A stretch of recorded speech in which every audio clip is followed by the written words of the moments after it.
Black revolutionaries, distillery owners, Italian fashion retailers, and Motown Grammy winners all share their best stories never before told in any other media outlets on Detroit is Different. Visit DetroitisDifferent.com or download the Detroit is Different app on Apple's App Store or Google's Play Store.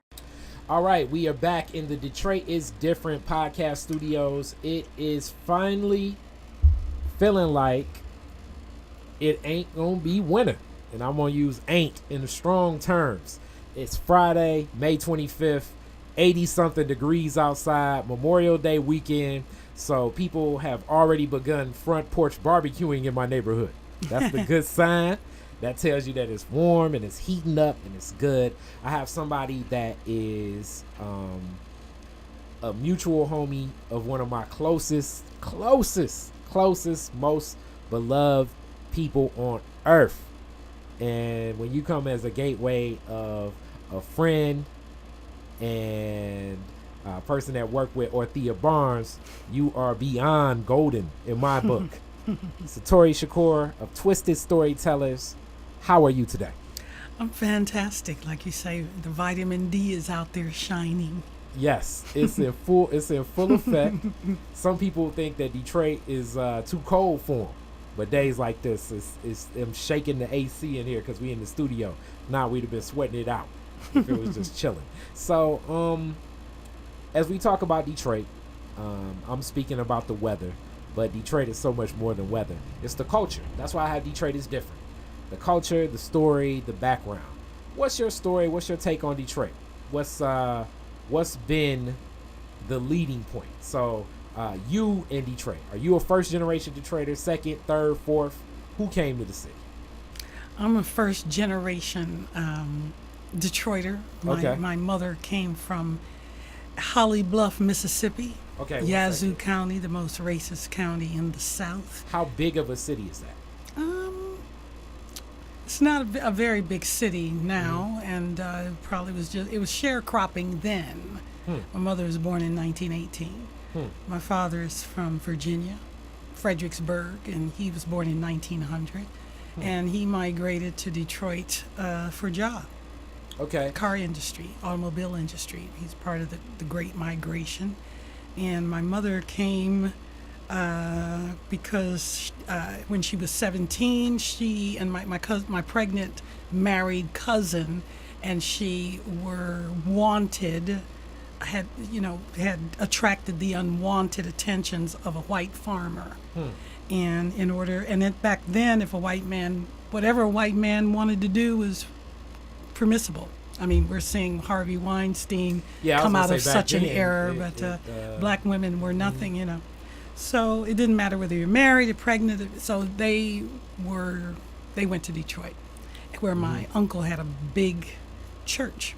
And my mother came in 1935-36, and my uncle was the junior pastor of a big church, and he had a radical message. He was the youth pastor, and on any given Sunday there were more people downstairs listening to his message than upstairs with the seniors. And so he had different ideas. He didn't think that there should be people above on the Diaz and people lower. He didn't think that the politics of the church were, he just had different ideas. So he, instead of, I don't think the word is compromising, but instead of being integrated into that culture of thinking and believing, he decided to move to a hall. And half the congregation went with him, so that was like 1,000 people. Who is, what's his name? His name was Reverend Jesse Magruder. Okay, and where was the hall located? It was called, I did my genealogy. I should have brought it. Okay. But it was just a hall, like any other hall that you So rent. like almost like an open space, like a Elks Lodge, a Union Hall or something like that. Okay. Yep, on Sundays. But he was married, had some children, and then he met my aunt, and they started dating, and he got divorced and married her, and the congregation didn't like that, so he lost a lot of members. I can imagine. I can imagine. So when I came along, he had about 100 people. So I grew up around a lot of people. They had the red caps and the blue caps baseball team. They had horseshoes in the back, croquet, he made his own jigsaw puzzles. He made his own films. He was a brilliant, oppressed black man that I did not like at the time because I didn't understand. I couldn't see the foot on his neck oppression as an invisible sort of terrorist. And so the foot of oppression was on his neck, and there was no place for the boy to go.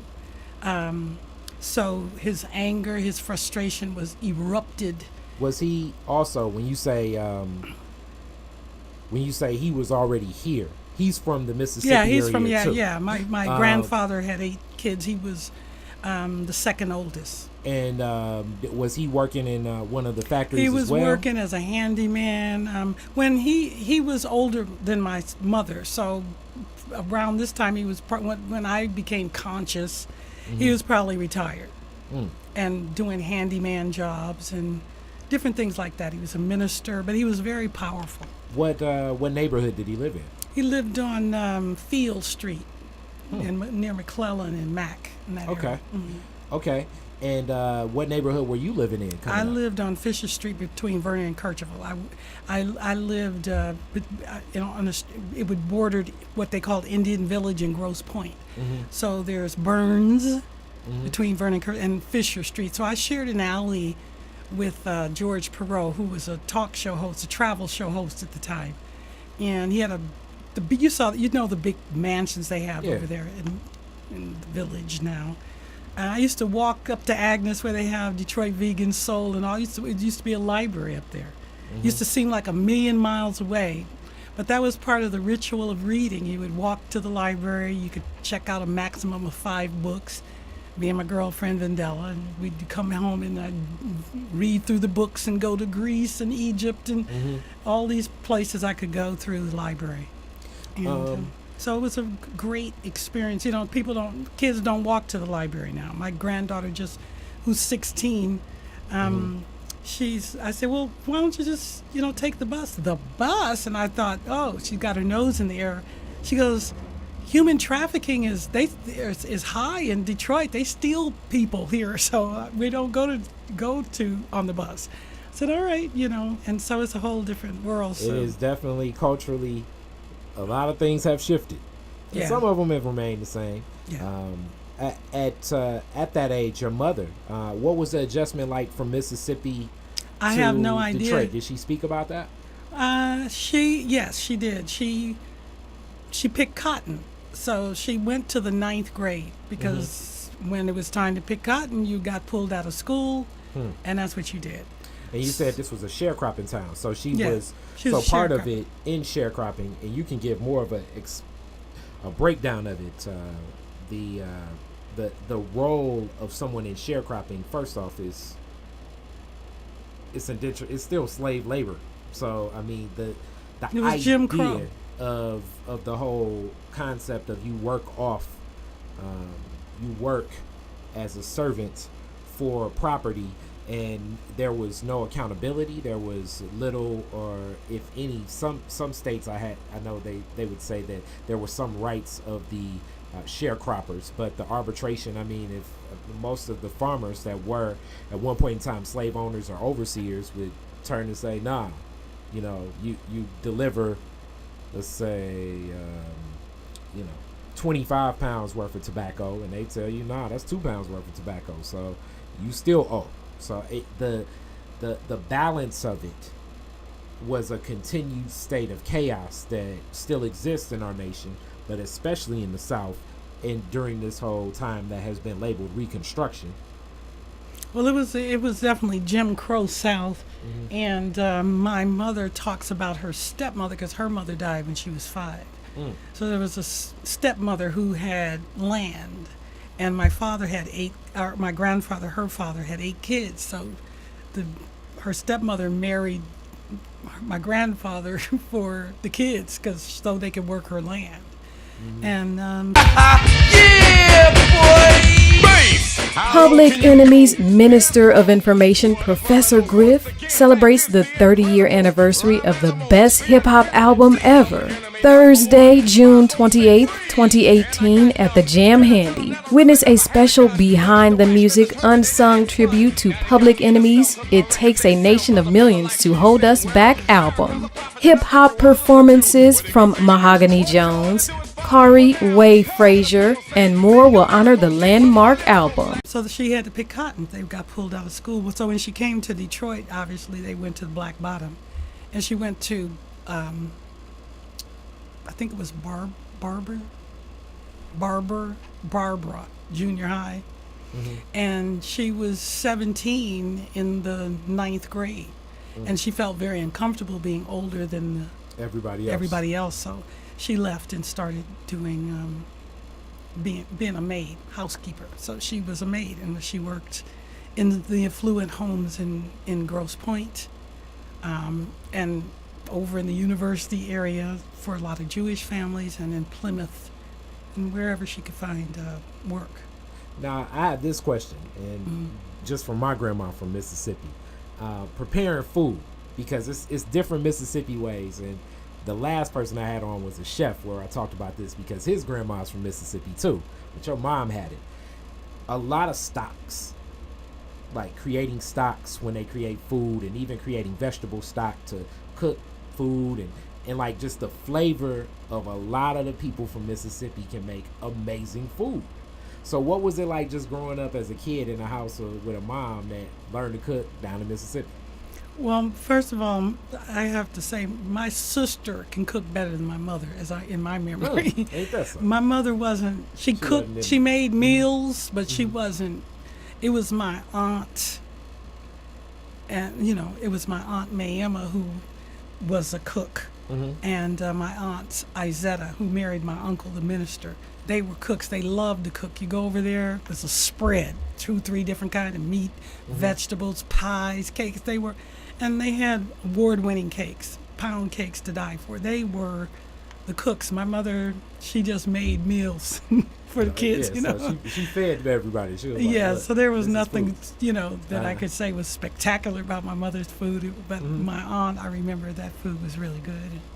Okay. And there were some things my mother could make, and I guess I inherited my mother's lack of interest in cooking and preparing food. My sister can make a meal blindfolded with one hand behind her back. She just, hand me that. Okay. It's just, she just can produce that kind of thing, but not me.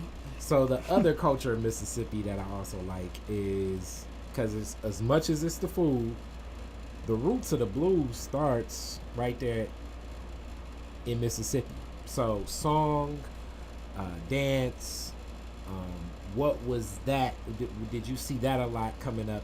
I know that a lot would have been gospel influence in the church household, but what was there any blues influence? Was there any folk influence? Well, like my mother was 20 years younger than all of the people. My uncle was in my uncle's congregation, so they were all from the South, Arkansas, Little Rock, Arkansas, Georgia, Alabama, different places in the South.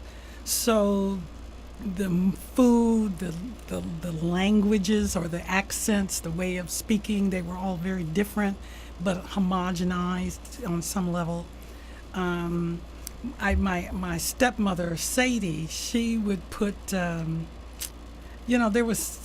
were different ways she would make peach cobbler, different seasonings that they would use, and so you could taste the difference between the sweet potato pie Sadie made and one like that. But they loved to make what they call pot liquor, which was the juice from the greens. So there were a lot of and they were healers. They used herbs. They used stuff from the earth to heal you, because there wasn't a lot of medicine at that time.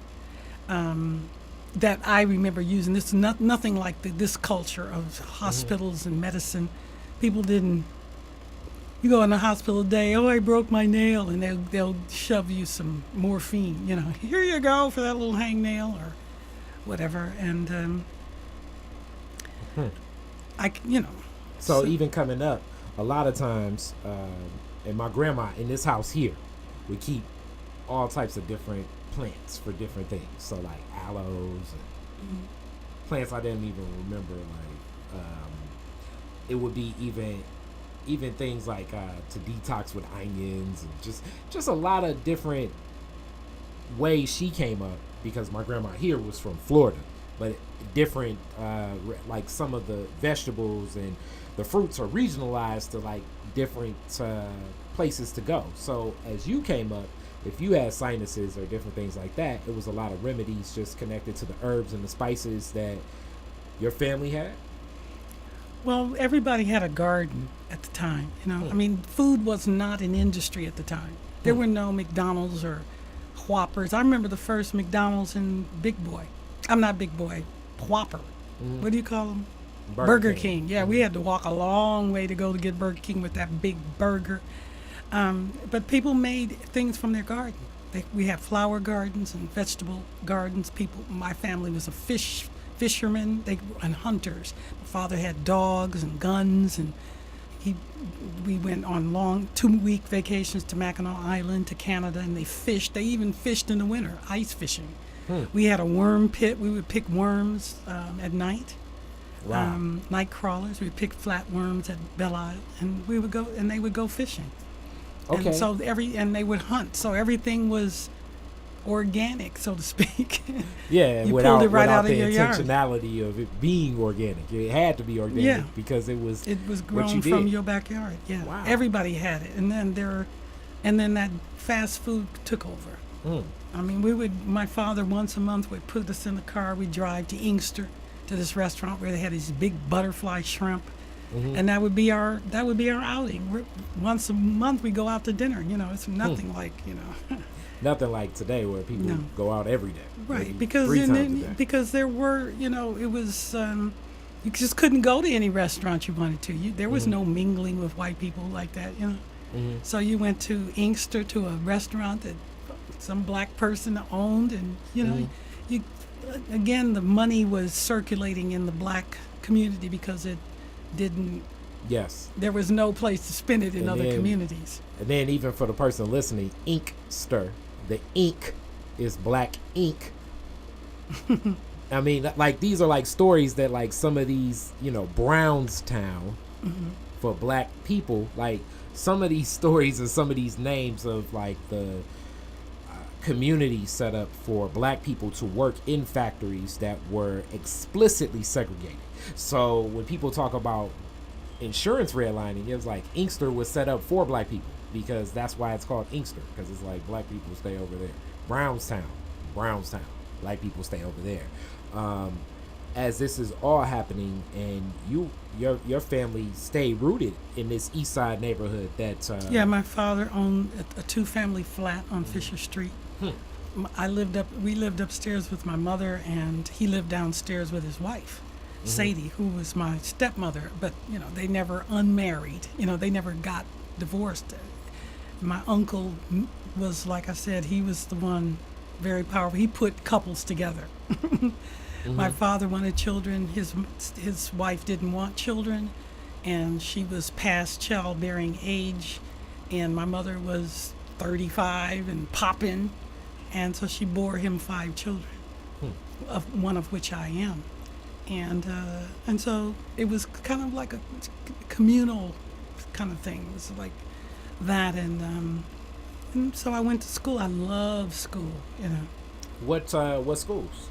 I went to Scripps, then I went to Monteith Elementary. I went to Butzel Junior High and Cass Tech and Michigan State, Wayne State, and University of Hawaii at Manoa. So I love learning. I always loved school. I remember I was sick, and I loved after school.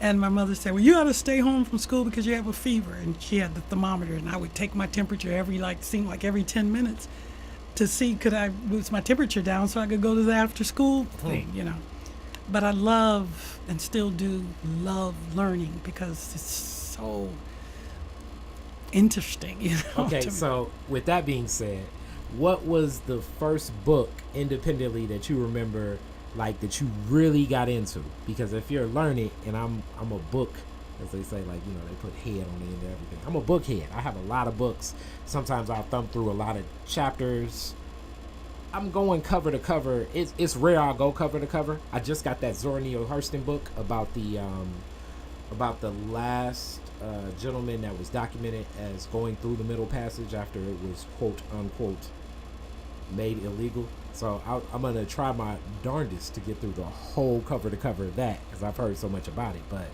what was the first book you remember going cover to cover and like, this is amazing? This is amazing. Well, I love Stephen King. Okay.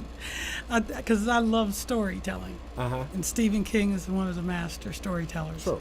And I remember reading The Stand. And I was on the road with Parliament Funkadelic. And I was backstage reading The Stand. And the music was pumping. I know people were walking by you like, what you read? Yeah. Well, I was on the bus. I just, reading was part of who I. It was just, so I'd be backstage reading The Stand like, it's like, you got to go on stage and sing now, okay?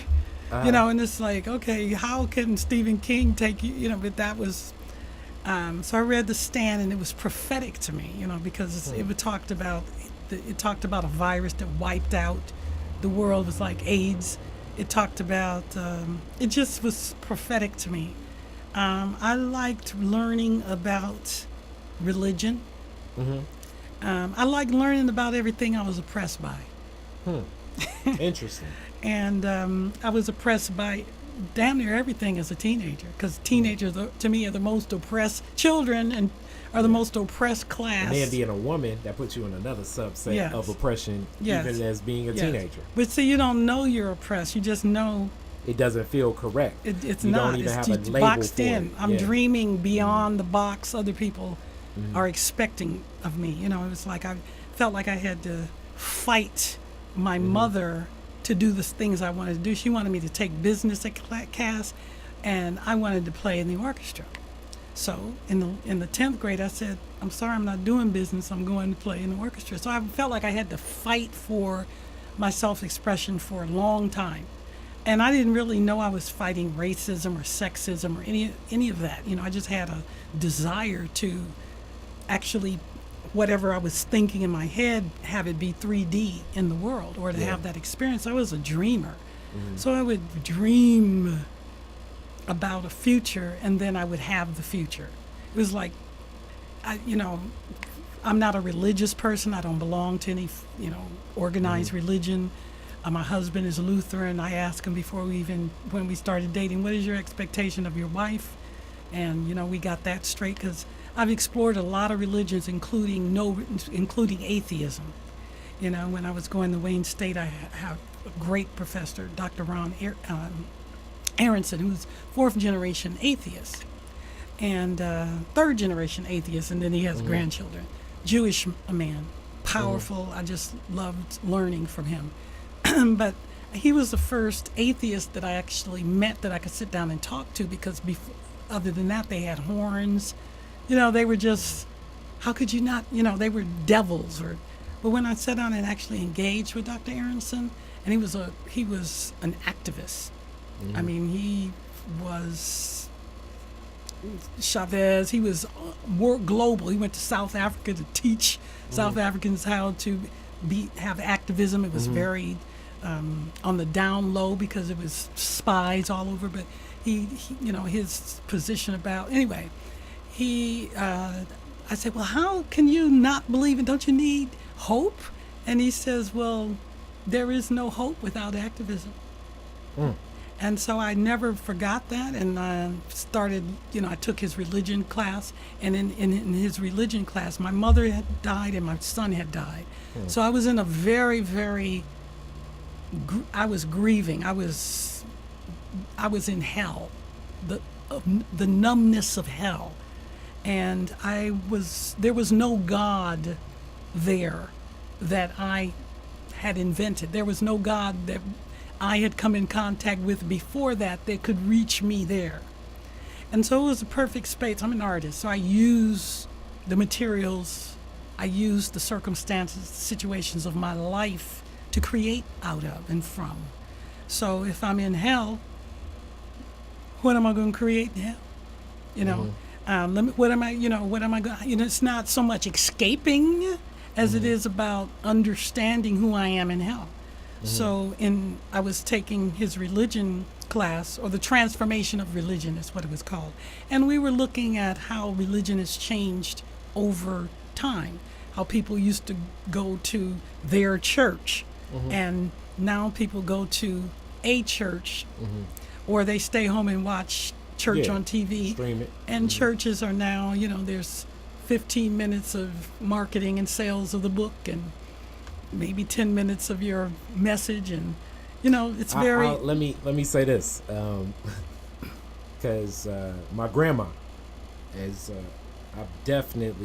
I'm Christian, but I don't Bible thump, and I'm not asking for other parishioners to follow the teachings of Jesus Christ or follow and accept Christ as Lord. I believe that if the way I move and my impact others, then it'll be different. But I grew up as my grandma grew up in a Presbyterian church, so my interpretation of church was Presbyterian most of my life. I finally went to Baptist churches as I grew older, and then like women I date say, come to church with me.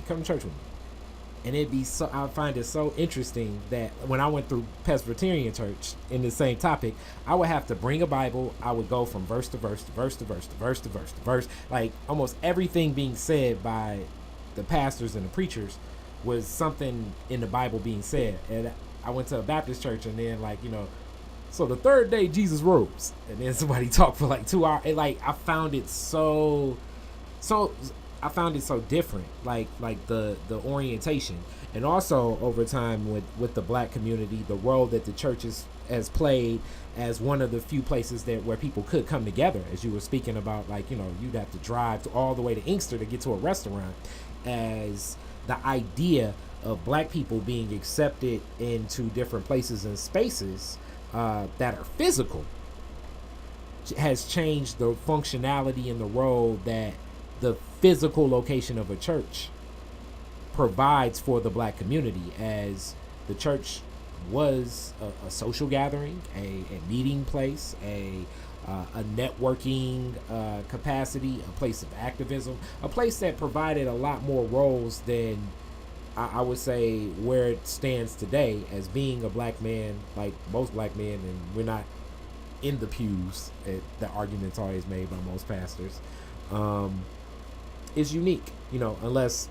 you know, oftentimes I've seen like black men are really old, and I say they're trying to buy their way back into heaven or whatever, so they'll get like their last, they'll know it's like, let me start going to church again, you know, whereas, but like younger black men, unless they have like some role in leadership in church, it's a little bit different. But even the distorted nature of how people see what happens in church leadership, what church provides, you know, role of a deacon, role of a pastor. And I would go as far as to say most people are following a pastor, and they're not following a church. It's like pastor said, pastor this, pastor that. It's not an entity that exists beyond the role of whoever this, generally a man, like most things, whatever this man, like the church is existent because of this man, not because.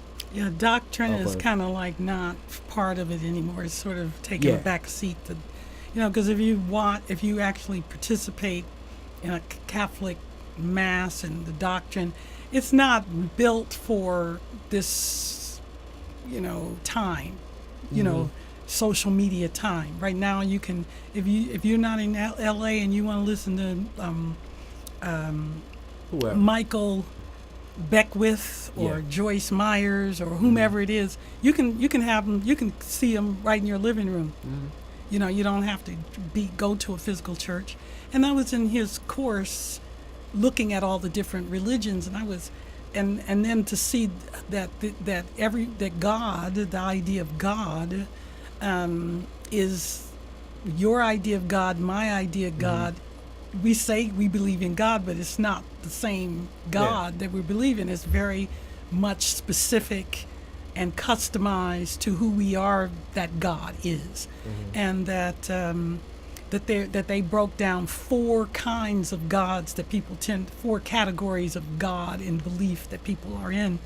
And there's the daddy god, the brim and brim and fire god, and there's the god that sits up there and doesn't do anything, just watches over.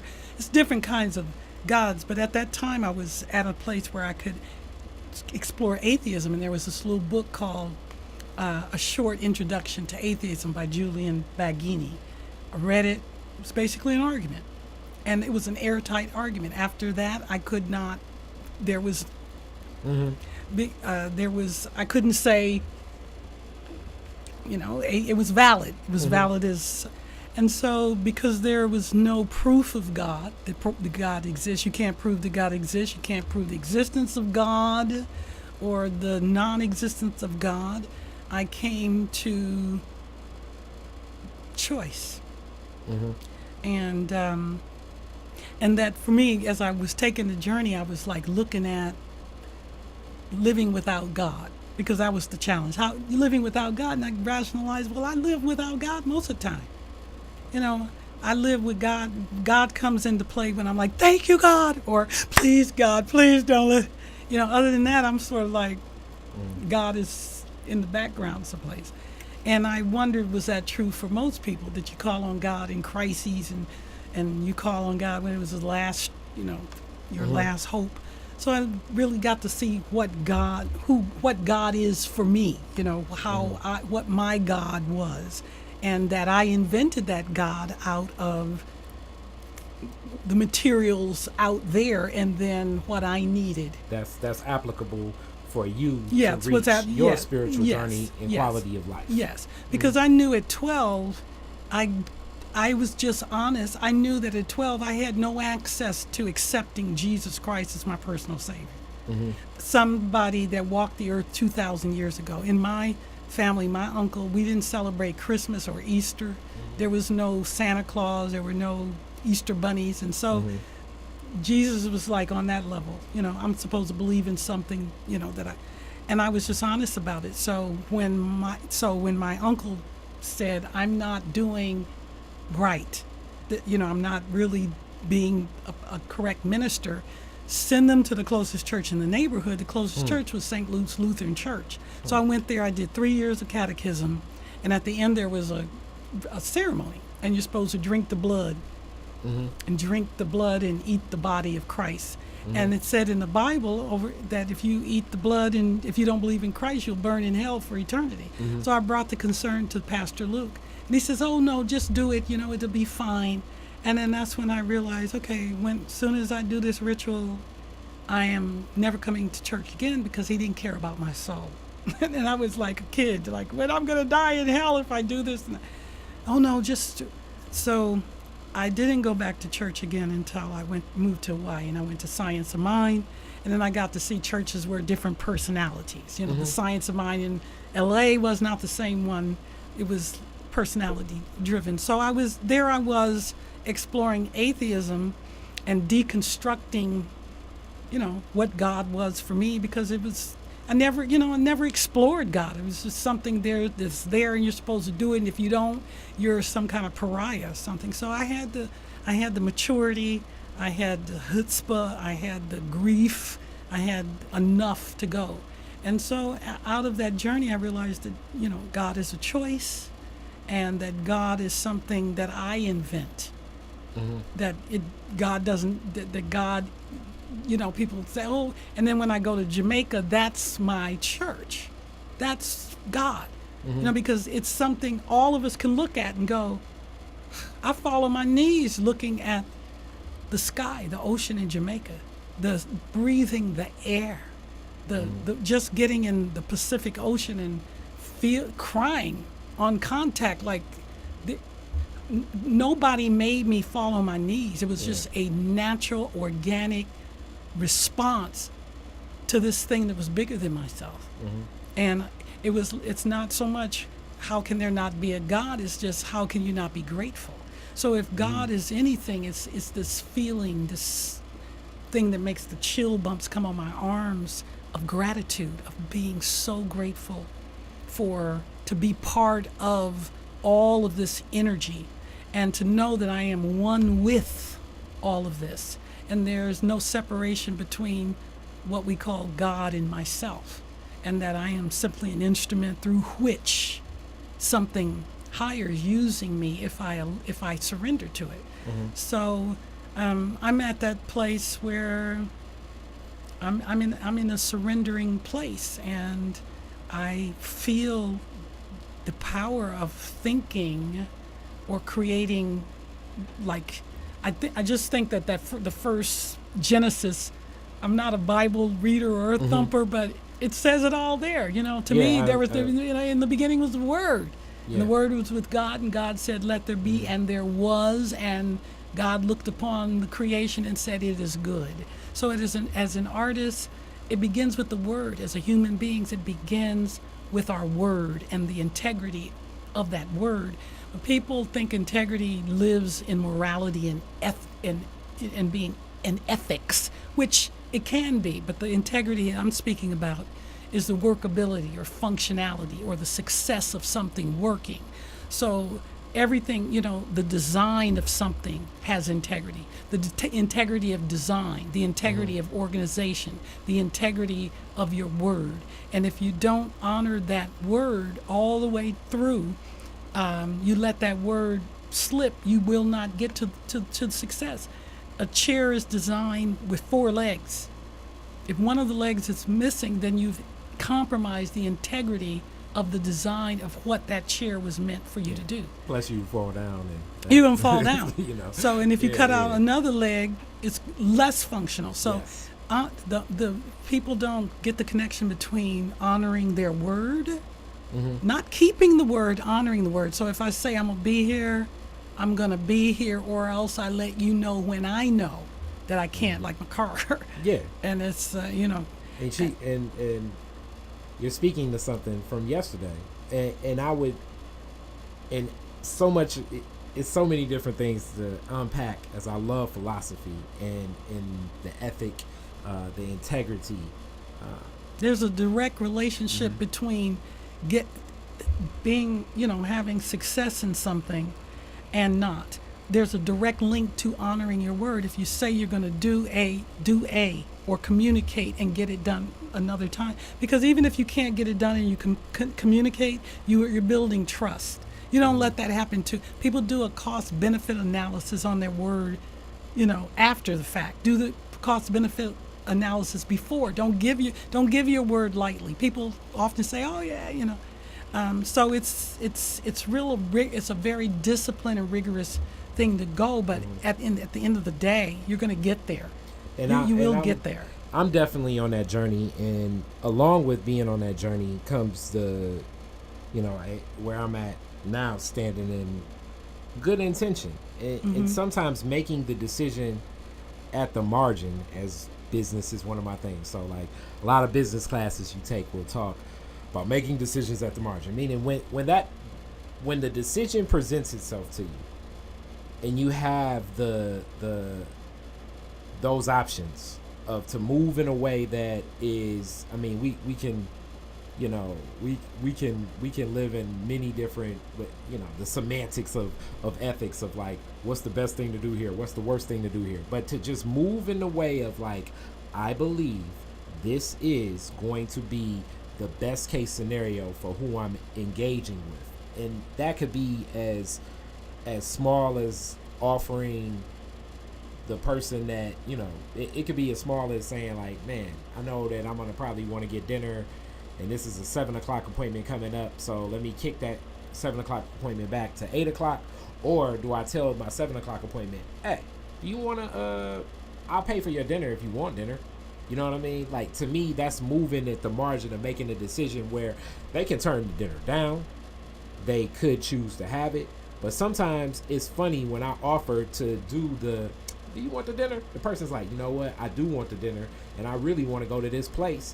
I just haven't been able to go there yet because of blah, blah, blah. It could be money. It could be nobody wanted to go with me. It could be, I don't know. I just didn't get there yet. Like, sometimes when I've made the decision to do what may not necessarily be what I feel is the most convenient thing, but the most righteous thing, it's opened up more doors to more convenience along the way, as opposed to like withholding certain things, which I believe a lot of capitalism, American society, white men have the predisposition or systems. Let me be more clear about that. Systems designed to inherently reward white men, middle-aged white men most, are built on the idea of scarcity, because this is the driving engine of capitalism. It's like scarcity, meaning there aren't enough, it's not abundant for everyone. But if I let my cup runneth over, so I'm like the Bible right here, and live in abundance blindly, especially for those I engage with, the abundance comes back to me overwhelmingly sometimes. Like, I'm surprised the more that I engage in that belief, the way that it comes back, because I've been conditioned and socialized to feel like, let me wait to get another $100 before I pay this other person $100, even though I got the $100 to pay this person today. Let me give myself this buffer zone. And this is all levels of walks of life, you know, and I'm still learning and growing in my journey of this selflessness, as you say. Like, really the principle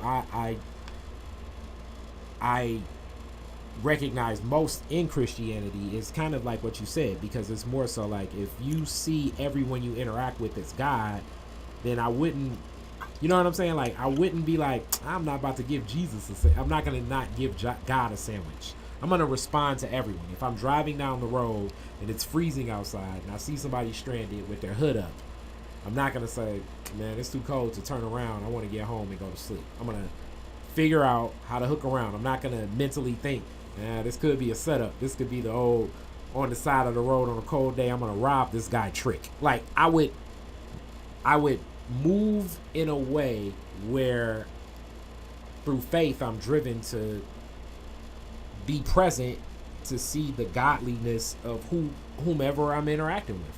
Now, it's still a journey that I'm going through, because it's still certain people I see where it's like, that guy tried to get at me, you know, or whatever. I feel like she tried to take advantage of me. But to find the godliness of people, especially when I feel as though they don't see me in the best light that I'm trying to be, it's a very difficult journey. But a lot of this discussion feels like it's right in that zone, which is unique that you even said that you experienced a place that was hell-like, or hell, from this journey of the grieving process of losing mother and son.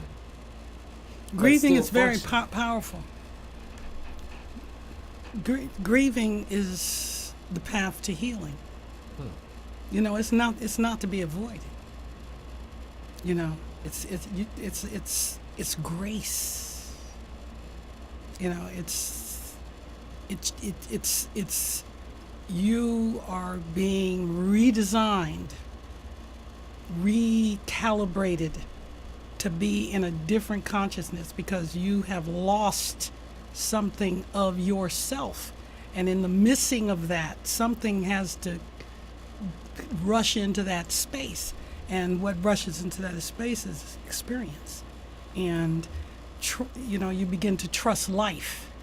You know, you begin to trust the process of life, and therefore risks become the path. You know, living on the edge of life, living in that is where life is. People want to get to a place of comfort. And comfort for me is you've achieved, and it's time for the next challenge. You know, you catch your breath, you enjoy, you know, the view, and then you experience that moment of, I'm here to grow. Mm-hmm. What's next? What's next? What's next? You know, and so life becomes this very intriguing invitation to become, to continually become more and more of who you really are, and then who are you really? Which I have a question about that. Just being black in this zone, as the trauma we've experienced here in America, And one question, you have a beautiful smile. And people always look at me and say, Kari, you're always smiling. Most times I'm laughing because I find the human experience, like some of the things that, even through the tragedy, it's like, man, how did you make that decision? I just find it very, like, the comedy of it. Sometimes the tragic thing of it. But people always come to me like, you always smiling. You always smiling. You always smiling. Have you been told that most of your life? Yeah, you look so happy. I love your smile. But I have always been somebody that likes a lot of laughter around me.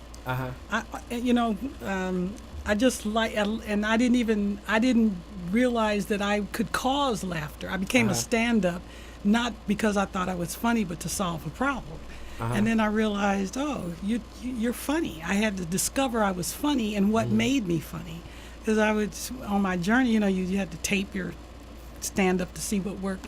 And there would be times I'd listen to the tape and I didn't hear no talking that I was doing, but I would hear laughter and like, what am I?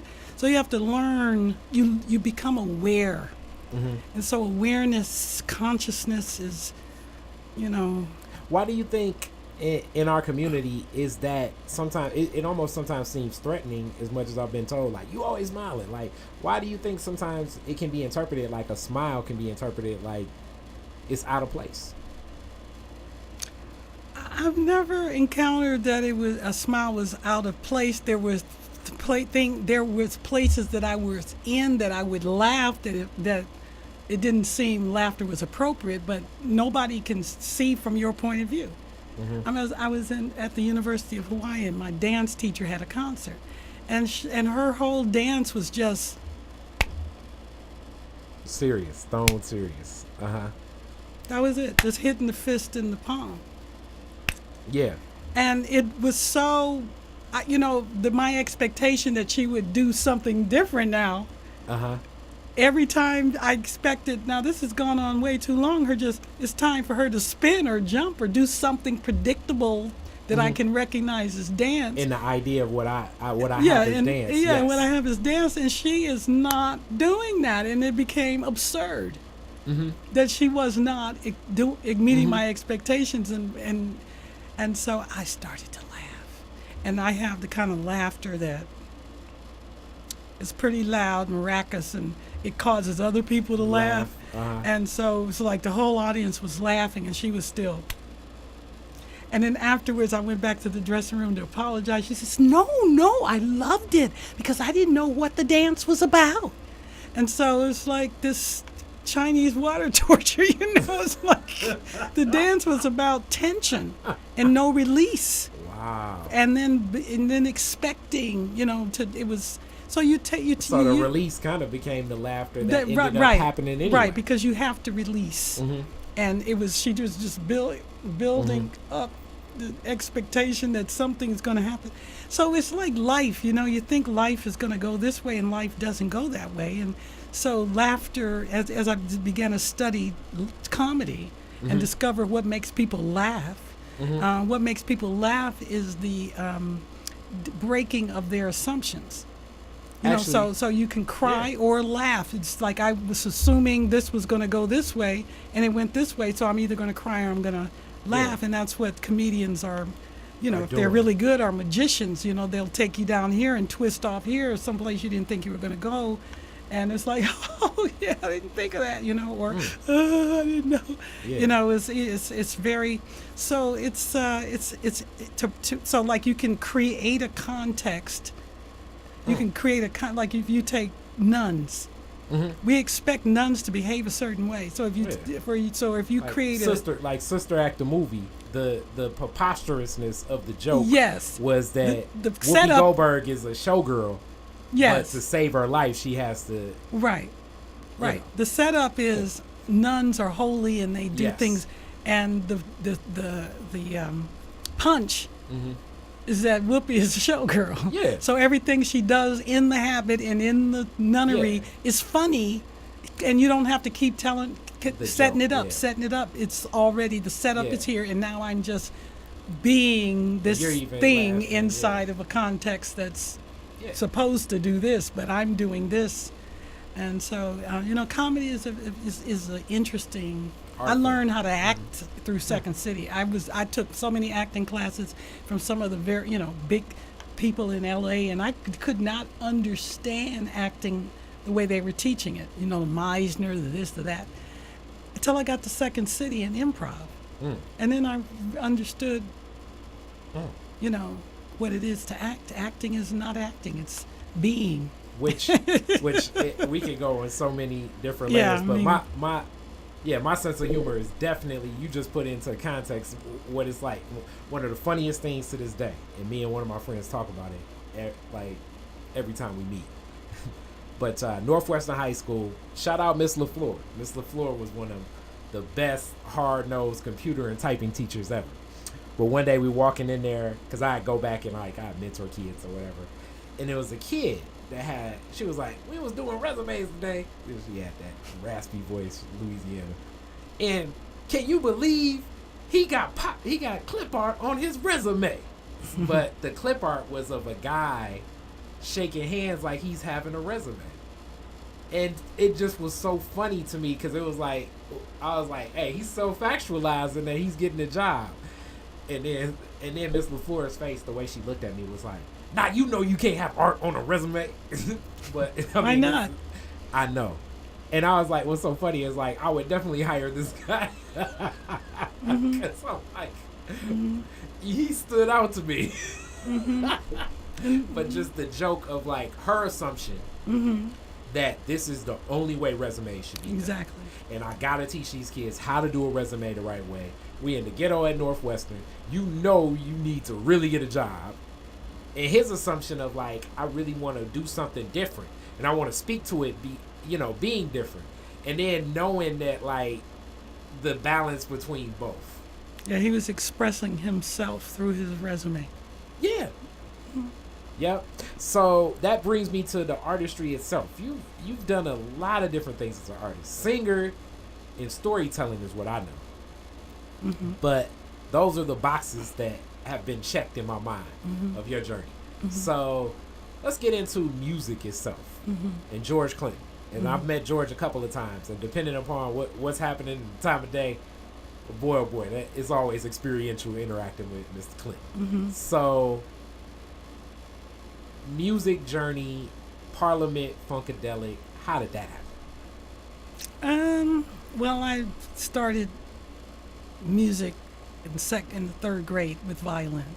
Okay. Became professional by 15, playing in jazz groups with Earl Klugh. Had electric red Barkus Berry violin. I was in the orchestra at Cass Tech, playing on Motown records coming out of United Sound.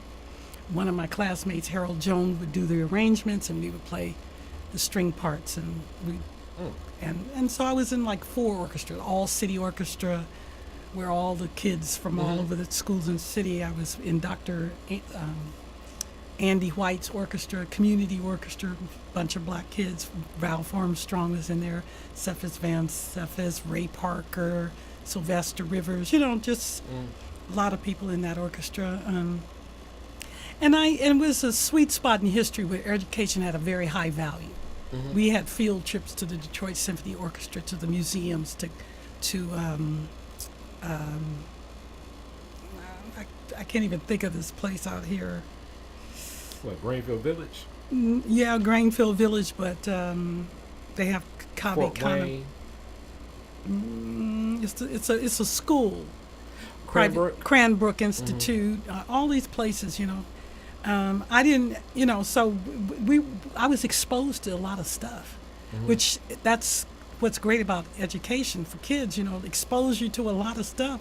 And then you're not in a small world of few choices. You can dream now, And so music was much part of Detroit's life. Motown, I was growing up in Motown, street corner singing groups. Most of the folks, young men, were in the factories, and Berry Gordy was like this big influence. And I was playing in the orchestras. I was classically being trained classically. Yeah, so music was just everywhere. I was singing, I was singing with Martha Reeves' baby sister Pinky. We had a little 3-girl group.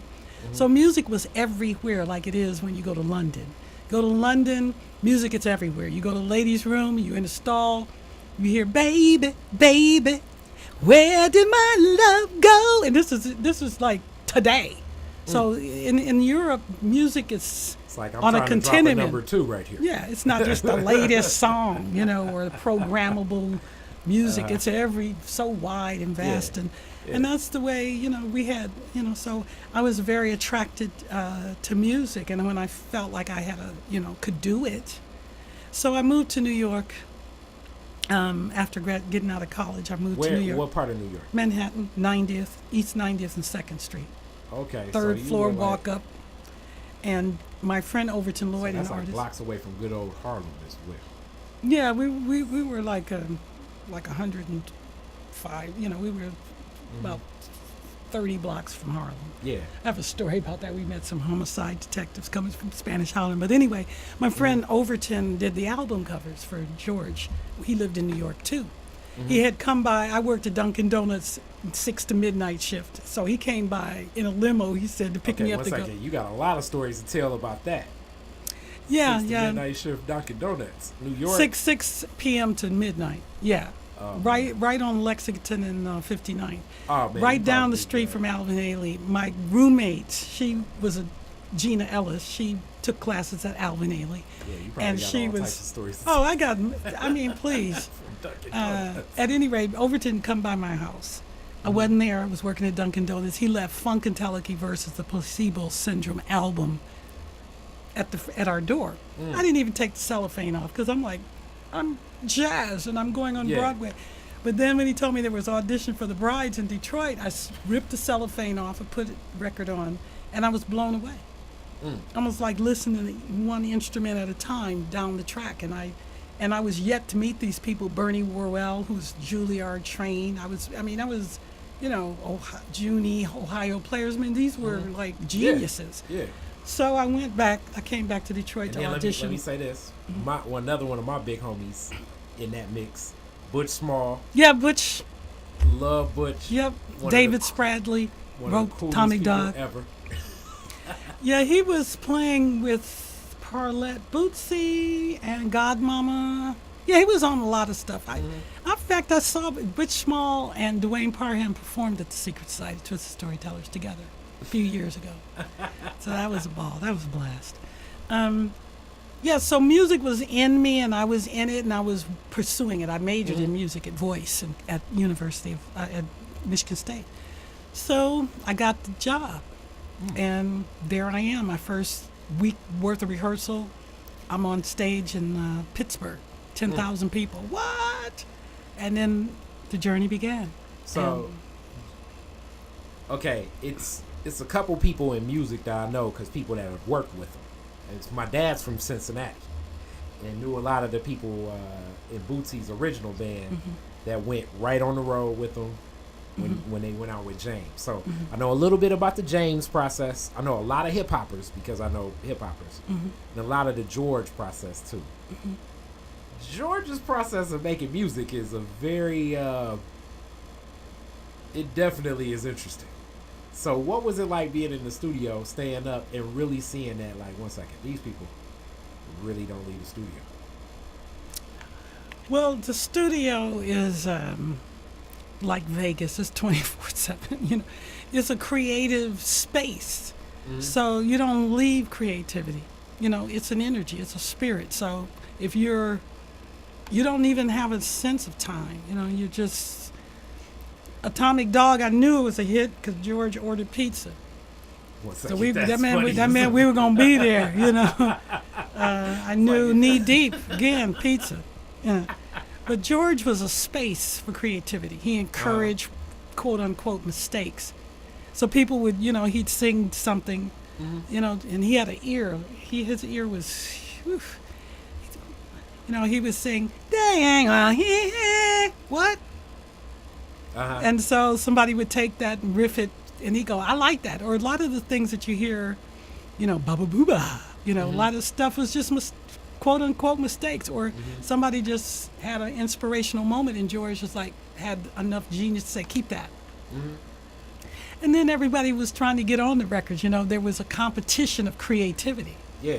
So it was friendly. It was built on, so I would, I'm a lyricist, I'm a writer, so I would think of stuff, and they were doing electro cuties, and it was like, ding, ding, ding, ding, ding, and I just came up with this. So, man, he played knick-knack all night long with a knick-knack pirouette. Can he find a fuse? And I went over to George and I sung it to him.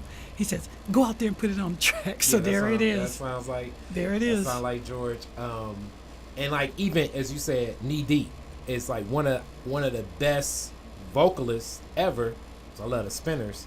And Felipe, it's like Felipe's amazing. But in that mix of the funk, as great as his voice even is, it has to still find the place, as if every instrument is in the mix with percussion, or like it's weird. It's unique, because it's like, man, you get a vocalist as great as that to just be like, all right, no, you're not just about to, Well, he had his own little set in the show. We sang Sadie. We sang backup for him with Sadie, but he was also he's scatting on Knee Deep. Yeah. He had to find his space within the funk, because he was I remember that one session at Super Disc, Peanut was on the mic, he was on the mic, and somebody else, and George said, "Who is that? It's a little out of tune." And Peanut said, Peanut was very quiet. He says, "Felipe." And Felipe did like 10 minutes on Peanut. What do you mean, me? I don't never go out of tune. I laughed. It was so funny. It was just. That's another one of those times where you were probably laughing and I would laugh, but I don't know if everybody else would be laughing. Well, Peanut just stood there looking at the mic with his hands in his pocket while Felipe was doing his getting his Felipe's on. And and I was admiring of it. Yeah. I thought it was funny, but I also thought, what's it like to be so confident in your gift that you could stand up for it like that? That and on the one hand it's sort of egotistical. I can never sing out of tune, but then on the other hand, it's like admirable that you are so respectful and of your talent, that you're protective of it. You're not going to let anybody say you were. But then I went on to meet the Audra McDonalds. Like I went on to have a career in musical theater. In ragtime, I was living in Toronto. And Audra McDonald, I'm sure you know who that is. And she had perfect pitch. So here we are at ragtime, and she's singing "Wheels of a Dream," and it's the first time we sat down and we're talking through the script at the table, and she's like singing "Wheels of a Dream," and then she hears that's not an A, it's an A flat. Wow. She heard it, and I thought, there are people who they can't sing out of tune. They just have perfect pitch. They're Amadeus. They are Mozart. They are genius. They are geniuses. Yeah, and you've worked with many, and she was honored in the Smithsonian's African American Museum. It's a whole the fifth floor. If you go, it's definitely one of those things where you could easily spend 3 whole days there. But make sure if you ever go, you get up to the community level and also the culture level, so you can see certain things, like what's honoring Black theater, Black musicals, Black humor. It's dance. It's very deep, the way that things were woven together. So from there, I'm following some of your journey. Detroit, Toronto. I love Toronto. It's like clean New York. Detroit, New York. Back to Detroit. Then to Hawaii. Then to Los Angeles. Then to Toronto. Wow. Back to Detroit. Okay. So you've lived. Okay, let's go in the culture, as we're already in overtime, but I just really want a taste of everything in these different places. What was the response when you told people you were from Detroit when you were in New York? "You from Detroit? That's the murder city." I'm like, "I know you ain't saying that. I mean, look, I got some homicide detectives that watch over us, because we were walking from Spanish Island, and they advised, how can you say that? You know what I mean? It just really kills me when Detroit has such a badass reputation that even your badass, because I was living in New York when 42nd Street was the nasty 42nd Oh yeah, Street. you were. It was not Times Square with the M&M factory. No, it's And, like that TV show that's on now. on HBO. Yeah. Yeah, that's what it was like. I remember a little bit of old New York from going this is the first trip I went to New York. I remember the first time we got off, we took the Greyhound, the Grey Beast as we call it. And all of those black Israelites would be like in that Times Square area. I don't even see them anymore. Like yelling at white men, calling them white devils. No, Times Square is Disney. Yeah. It's really, it's its a own lot world, different. Yeah. It's no big cars. theater. It's a lot different. So that's New York. I know what it was like coming back to Detroit, even though that was a different temperature. Let's just talk about that little change, even in a short 80s. time. What did you notice change in Detroit in that 80s Detroit? I was, it was dry, scarce. The economy was not good. I was a new mother, and I was being an artist was a little bit on the back burner because I was being a mother and a wife, and I would go to the studio and still sing and whatnot. But I didn't feel engaged in my artist life. So I felt a bit constipated, a little bit depressed. And then I moved to Honolulu just to chill out from the funk, and just to go someplace nobody knew me because I felt that I was somebody's mother, somebody's wife, somebody's daughter, somebody's sister. I didn't know who I was, I was performing in the spaces of the relationships that I was in. So basically, this is deep what you're talking about. Like the roles in which how people saw you were impacting the relationships. I was performing to their expectations. Yeah. I'm your daughter. I will perform like your daughter. I perform. I'm your singer. I'm your singer. Right. Mother. Right. Wife. I didn't know myself beyond the roles that were giving to me to play. And so I went there so I didn't have anybody that was expecting anything of me, so I could meet myself, my weaknesses and my strengths, and invent myself. So I went there and I quickly became homeless, after it's very expensive in Honolulu, and I was a little bit bent out of shape from Parliament Funkadelic.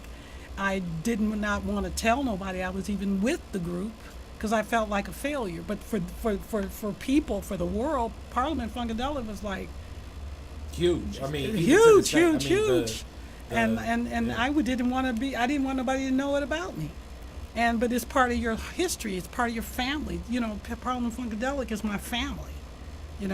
And so I didn't want to, it was like, but it was also part of what I interpreted in my story at that time is that I had failed because, Atlantic Records, we didn't get our contract renewed. There was drugs. There was a lot of stuff that contributed to this sense. So I wanted to reinvent myself everywhere. And I always wanted to be an actor, and that's where I began to become an actor. I went back to school, studied theater arts, and started doing community theater there. And then I did a commercial, close-up toothpaste, and I got my SAG card, and I started getting these big residual checks, and I woke up one morning, I'm going to go to L.A., become an actress.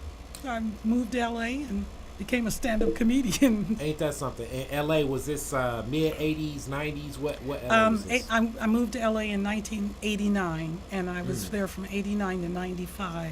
Wow. And got a show in Calgary, Alberta, Canada, with Irene Cara and Billy Huffsey, who was part of Fame. And then that show came back in Toronto with Florence LaRue and Doug Eskew as the stars. Now, I do just, as I love the black experience, you were in L.A. for... Yeah, during the Rodney King. And O.J. Yeah, I was in OJ. I was in Rodney King riots. I was an artist at that time. I had a group called the Black Avant-Garde. It was a collective of poets, visual artists, spoken word artists, and we were organized because when I went to as I was doing stand up, I would go to different places to get my time in. And I would go to anywhere there was a stage, poetry slams, and I would see these amazing poets, and I'm like, why don't I know her?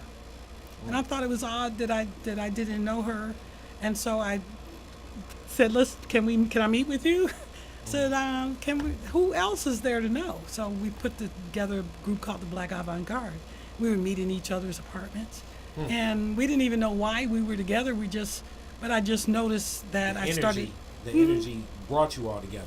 Brought us all together, and then Keith Antar Mason was out there, and in Highways performance space. So I started to perform at Highways, and I was making connections with other artist groups, women and artists, and that was a white group of privileged white women who got together to support each other in their art. Either because they were stifled. I wasn't stifled. I was like, rawr. Yeah. But I was just joining different groups because having different communities further you have support. You're not in a vacuum. So I had a lot of communities I belonged to, and then I did Landmark. What was the Rodney King incident? What was the pulse then? Well, like, there was what did LA feel? there was a lot of racial tension in South Central between the Koreans and the blacks there, and so there had been a young black girl who had been killed by a Korean store owner, and the store owner got probation. There were a series of events that leading led up to. And then when the Rodney King thing happened, and then the tape started to circulate all over the world, and this was before social media, but people would, and it was horrific. And then I remember I was working as a temp at Digital Equipment Corporation, and Diane Payne came by my desk and said, and the verdict was not guilty, and it was like a cloud descended upon LA.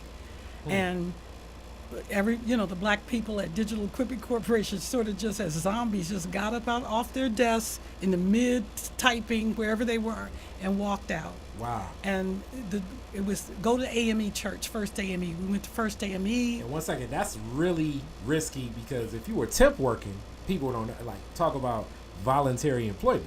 That's temp, that's like, I mean, temp was what I was because I wasn't going to be anything permanent in that area. I was an artist, and I needed to make money, so I was a temp. So, but to get up and walk away, most people would have had. There was a lot of jobs. I mean, I would belong to 3 or 4 temp agencies. I wasn't risking my job. Okay. I mean, if they fired me, they just fired me. You had something else. Yeah. I mean, I could just say, hey, you got to, whatever. It wasn't a big deal. And so we got up and we went to the First AME Church. That's where the meeting was going to be, because where were you going to put this rage, this confusion? Got there, and the people were saying things about like Martin Luther King, things Martin Luther King would have said, and it was just the wrong message.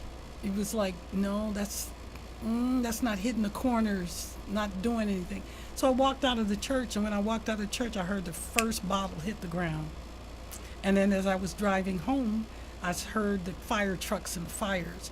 Get to my building, saw these guys with beer and pop chips and stuff, and it's like, what's going on? They're going to go up and watch the riot on TV. So the riot broke out, shut down the city. The atmosphere changed, and the Black Avant-Garde, we were organized. So Wanda Coleman, this big poet at the time, she's deceased now, but Wanda Coleman was part of our collective. It was Keith Antar Mason, Houston Blue, Wanda Coleman, all these activist poet people in LA, because LA was very political. And the artists were very active. So there was a high performance magazine was for artists, and so we got in. They dedicated this whole issue to us, and we were in the studios painting on TV shows. We were all over the city doing stuff around the Rodney King. And I had a project with 2 other artists where we went into South Central, we did interviews with the National Guard, with the Koreans, with the black people, the vet, everybody, and then made a little installation in Beyond Baroque where people could go in and walk right on the walls, and it would be this continuous loop of the stories that they were telling. So the black veterans that fought in the Korean War were angry because when they went into the Korean stores, the Koreans would charge them 2 cents for a book of matches. We fought for them, so it was a lot of tension. And the National Guard would be like, we understand, we don't agree with what happened, but this is our job. And it was enlightening. So we did that installation. I still have the paper of, we were in the front page of the Los Angeles Times in the art section, the 2 other artists and myself. So I was very active in LA. My comedy was, about activism and women's rights, and I was at a particular stage in my life. Which I definitely want to go over to in that same zone. Mm-hmm. What was it like, O.J. Simpson verdict there?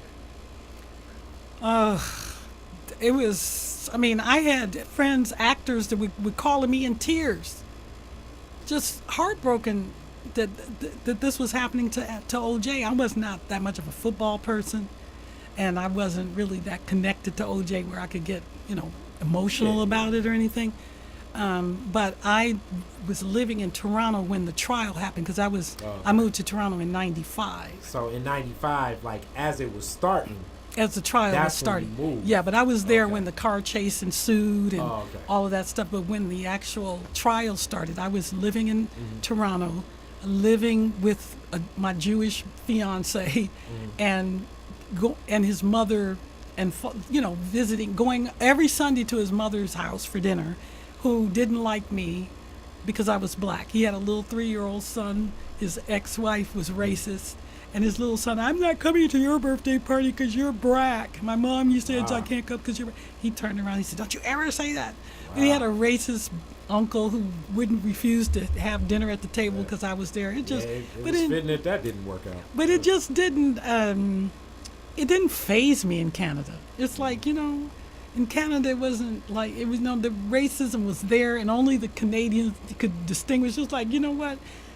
You ain't being lynched. You ain't got shit going on here then. You know what I mean? To me, I said Canada was so polite. You got, there was a traffic violation, you got your little camera thing in the mail.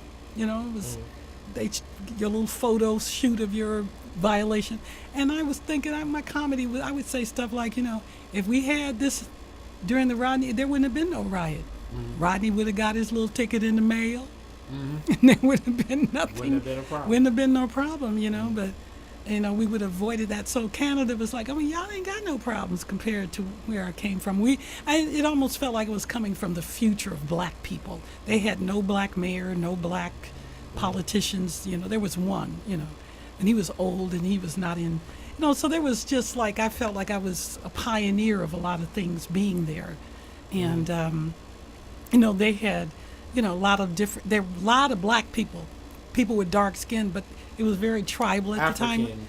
Caribbean. But even being Caribbean. Jamaican, Trini. We're not the same thing. We're not the same thing. The Barbados, they talk like this. They got a very musical accent like this. And then there was the British Jamaicans, and it was the Africans I would go to, the African club. They don't even think they're black. I've had some discussions with some where they don't identify as when you say, hey, you're black, and they say, no. But black. I encountered that in Hawaii.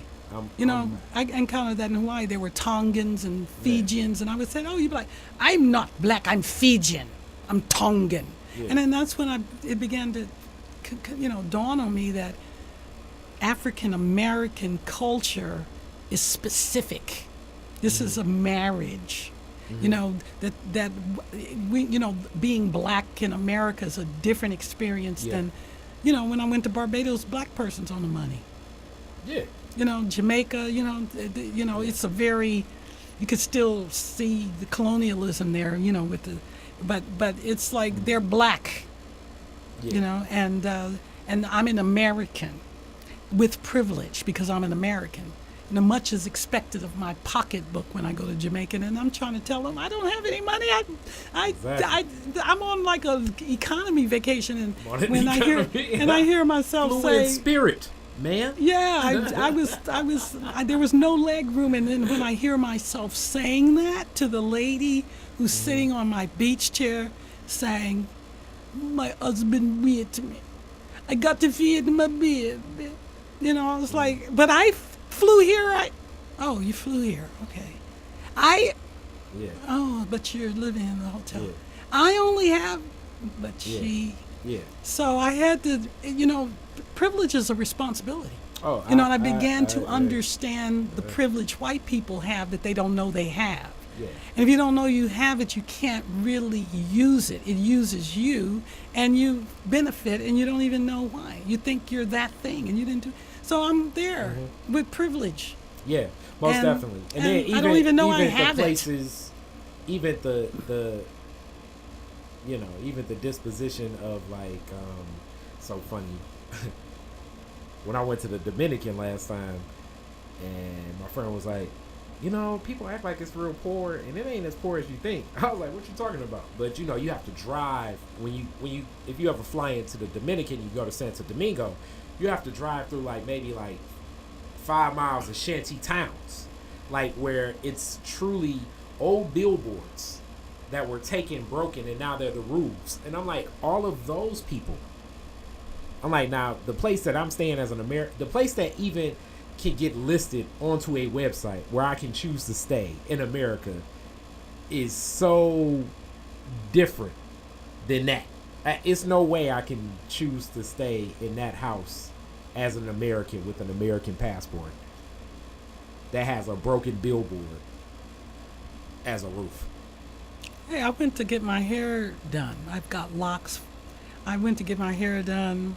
I go in. She's washing my hair, and it's cold. The water is cold. I'm like, oh, can you warm it up? She says, okay. She goes. She gets a teapot. Mm-hmm. She heats the water up. She does this 3 times to wash my hair. I'm like, I'm in a real third world country. So when she goes to do something with a plug, she got to unplug the coffee pot, then plug so the fuse doesn't blow. Yeah. And then I look at all the products that she's going to use on my hair, and they're all products from the 80s that I don't use them, And so I felt like what my mother used to call Miss Ann. Are you going to use that? No, I don't want that. I just felt like I was. Yeah. I've stepped very much into the role as. Yeah.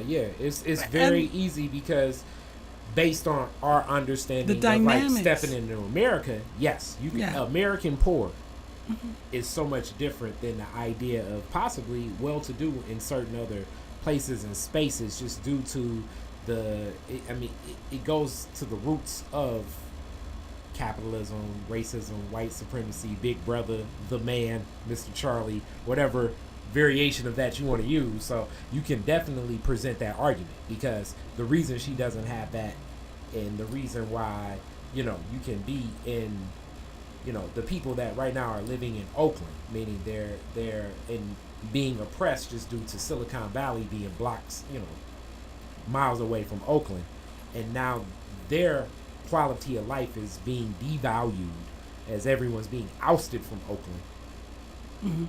Is the same. It's the same atrocities that's going on near the resort towns of Jamaica, but just from a different viewpoint. So some of the kids in America are still playing PlayStation and still on have a smartphone, but the act of it, that same oppression is still ever present. Socialism works as a model. It works, but it's not capitalism.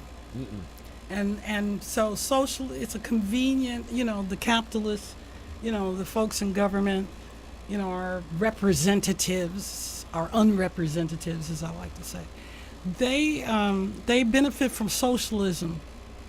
They're doing socialism and corporate welfare, but the story they tell about it is different than the story they tell about the black people who are trying to do socialism or they want want a handout, and they're getting handouts all over the place. But the way it's they more tell than the story, handouts. The Red Wing Stadium, the idea of creating jobs, which is so goofy. As an entrepreneur, let me make this very explicit, as I always say.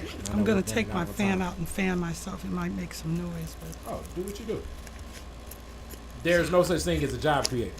No business person has ever created a job. Nobody's in business to create jobs.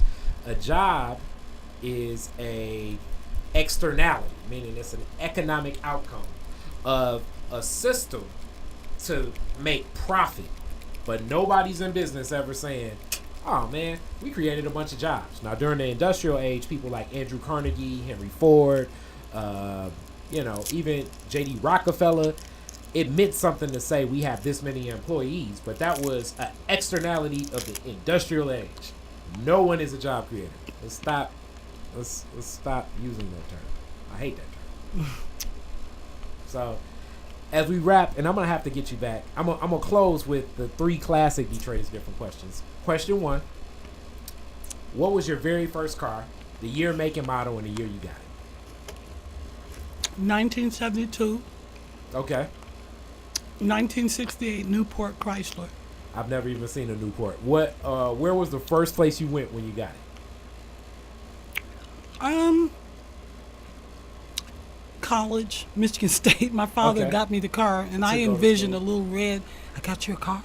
I'm like, really? Because I've been watching the Gidget movies, and I really visualized this little red convertible. And the Newport Chrysler was this long boat of a car. This blue. I'm like, what? Okay. How long did it last?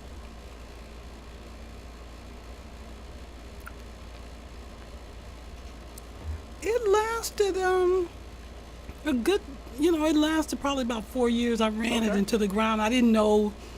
Okay. I didn't know nothing about the car. So, I put gas in it, and I didn't even know it needed oil. I was. That was real metal car too. People had to get out the way when it was an ice world. The gas gauge broke, so I had to eyeball it. I've had one of those I often cars. ran out of gas. I've had one of those gas gauge broke cars where you eyeballing it. Running out of gas, and the gas station is miles away, but it was a different world. Next question. It's the end of the Detroit fireworks. You get to play 3 songs for the crowd. You're at Jefferson and Woodward. Or 3 songs for you, either way. What 3 songs you playing? Today, right now? Yep. I would play When I Was Your Man, the Bruno Mars tune, Done by the Temptations. Earn It, Done by the Temptations. Okay. And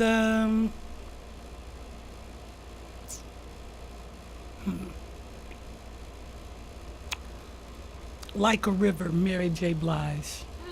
Interesting. So that would change every day. You're so musical. Meaning, like, if I ask you next week, it'll be another 3 songs. Ain't that something? Otis Williams is happy with those choices as of right now. He made 2 on the list. And if you could rename Woodward after one Detroiter, who would it be and why?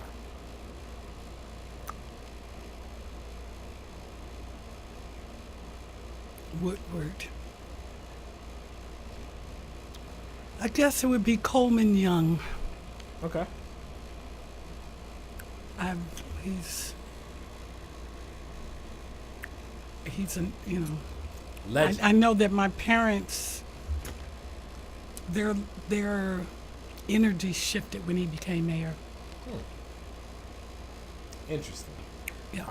All right, so coming up, and I'm going to get this up that Tuesday before, you have an event June 15th. It's the Father's Day style. Honor thy father. Honor thy father. Twisted storytelling. Who do you have on deck? Who's going to share, or do you want to share who's going to be there? We have Maxie Jones. Okay. Patricia Wheeler. Okay. Patricia Millender, whose father, the Millender Center. Millender Center. Dr. Gwendolyn. Price? No. Hold on. Okay. Oh. Sandra called me back. Her father was a big activist. He was a star basketball player. And who's that? Let's see. Geneva Williams, Dr. Geneva Williams. Okay. Okay. All right. So that's all gonna definitely be cool. As you got some strong women to talk about good black fathers. We have some. We have a good black father too. Yeah. We have the daddy-daughter dancers. This show, we have all men for fathers, but I it's really interesting to hear women honor their fathers. Yeah, the daughter-father relationship. Is Yes, it's very deep, and it's a missing in the culture, the stories. So for women, the daughters, to honor the father, or just a father who becomes a father at 48 and becomes a father out of a fling, and then is never away from his son, decides to go forward with the woman, and it was a fling. So 1 second. So it's like he baby daddied himself at 48, but he still was like, nah, I'm about to take the responsibility of fatherhood, and I'm not about to baby mama her. Yep, she calls him up and says, I hate to tell you this, but Last weekend was a little father. too much fun of a weekend, or I guess I don't know. Last month ago. No, and she says, and he was a committed bachelor. He was living in Harlem. She was in the Bronx. It was like, yeah. But when she had the baby and she had to walk up the steps, he's like, well, why don't you come live with me? And that was 7 years ago. Wow. And now they have 2 children. Wow, that's deep. That's It's a powerful profound. story. Yeah. I was gonna say because it's a lot of baby daddies that. But see, Don't his do father, this. he didn't know. His father didn't come into his life till he was 16, and his father had no idea how to be a father. So they bonded around beer. She said, "What do you drink?" "I drink this." Okay, they got a case of beer. They drank it. It was the first real conversation that he and his father had. And then his father said, "Well, let me teach you how to drive now that you're drunk." That is not a parenting lesson believed in by No, Kari Frazier. no, but if you don't know how to father, Yeah, I know. Yeah, if you don't then know, you do yeah, what how you do know. Yeah. how And do beer you- is something men do. Drink beer is something men do. Talk about. But it was there. It was more in the effort to find a connection with his son than it was about whether this is morally acceptable or not. Yeah. And so it's a generational story. And then so when he has his son, he recognizes that my son has something that I never had. He's already starting out with something that I didn't have, which is a father who's here. Yeah, that's deep. Look forward to it. Okay. Forward to it. How do people get in contact with you, find out more information? You pick can up visit these our stories? website at twistedstorytellers.org, and you can go to the events page and purchase tickets, or you can come to the door for tickets. We encourage you to come. It's a fantastic event. The stories are amazing. The experience, it's an experience that people find great value from, and it's entertaining. And it's just a wonderful thing to attend. And anybody can come tell a story, so don't just come and be in the audience. But I always tell the audience that listening is profound, it's revolutionary. So everybody has a job when they come to the show. Not like a job, but listening is it's hard. It's a skill set. It's a skill, but storytelling makes it easy. Oh, yeah. And but when you listen, you give the other human being power. You give you grant them something called being. And you get to understand different cultures and different ways of being, and you get to grow and transform through the experience. There's a reason there's a reason for it. To me, it's a built-in community and society therapy. Because if we don't talk, if we don't let those anxieties and frustrations come out and articulate them so somebody else can hear that, it gets bottled up, and then you have mass shootings. Amongst other things. So listening is, it's a generosity, it's a service, and it's a revolutionary act, and at the highest level, I say it's love. Well, thank you. This was fun. We're definitely going to get you back. Thank you very much for having me. I feel like I just got to not even the tip of the iceberg. Thank you. Thank you.